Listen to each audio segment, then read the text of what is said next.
বরগুনার আমতলী উপজেলা সমাজসেবা অফিসার মঞ্জুরুল কাউসারের বিরুদ্ধে ঘুষ গ্রহণ এবং অনিয়মের একাধিক অভিযোগ উঠেছে।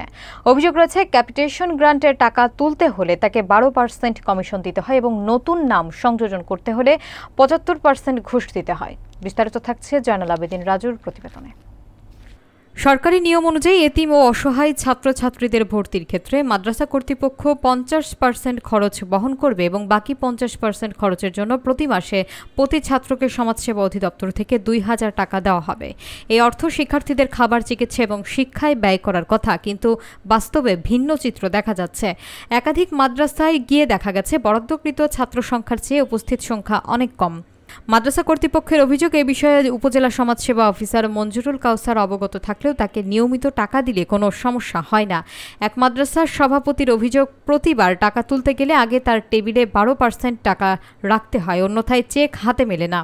অভিযোগ তদন্তে গেলে সাংবাদিকদের সাথে অসৌজন্যমূলক আচরণ করেন মঞ্জুরুল কাউসার। এশিয়ান টেলিভিশনের বরগুনা জেলার প্রতিনিধি ইত্তিজা মনির জানান, আমরা কয়েকটি চ্যানেলের প্রতিনিধি তার বক্তব্য নিতে গেলে তিনি আমাদের রুমে ঢুকতে দেননি। পরে অন্য রুমে নিয়ে সাংবাদিকদের চাঁদাবাজ আখ্যা দিয়ে মানহানির মন্তব্য করেন। চ্যানেল A1-এর জেলা প্রতিনিধি জয়নাল আবেদিন রাজু বলেন, তিনি সমাজসেবা অধিদপ্তরের কর্মকর্তা হওয়ায় আমাদের তথ্যের জন্য তার কাছেই যেতে হয়, কিন্তু তিনি সাংবাদিকদের সাথে রূঢ় আচরণ করে আমাদের অপমানিত করেছেন।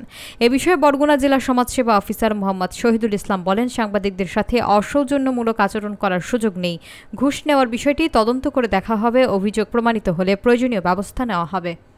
আপনার টেবিলে টাকা তুলে আপনার টেবিলে দেয় এবং আপনি সেখান থেকে রেখে তাদেরকে টাকা দেন, এরকম ধরনের ভিডিও বক্তব্য আমাদের কাছে না। এরকম কোনো ভিডিও বক্তব্য যদি থাকে সেটা আপনি আগে জনসম্মুখে প্রকাশ করুন, তারপর আমার বক্তব্য নিন।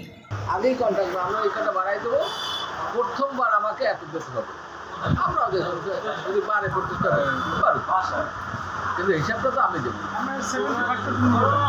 কিন্তু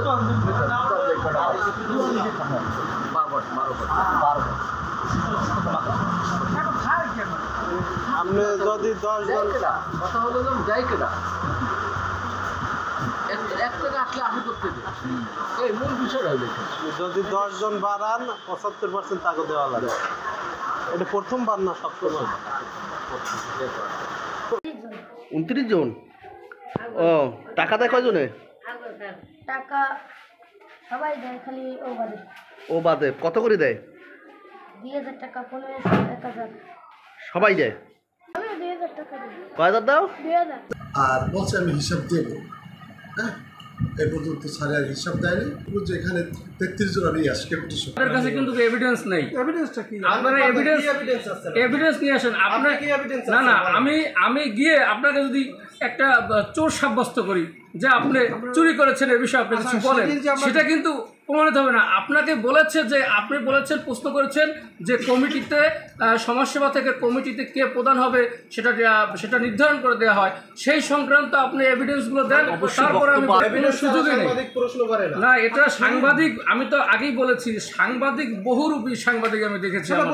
আবার বলেন, ঠিক আছে। চ্যানেলকে ধন্যবাদ।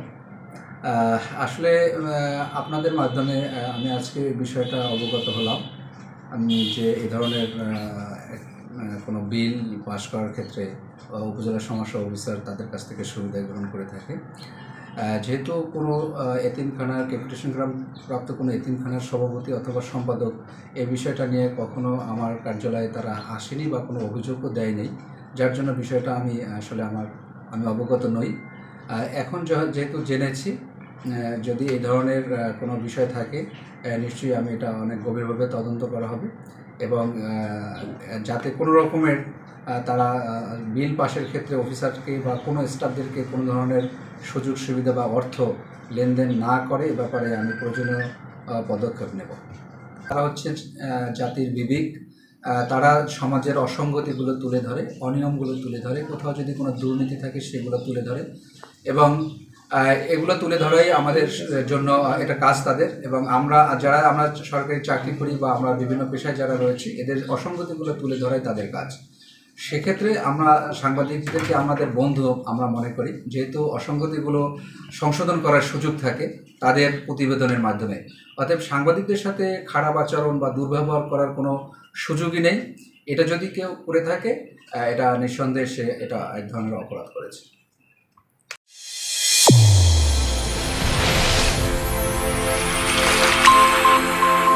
চ্যানেল A1 হৃদয় রেসপন্স।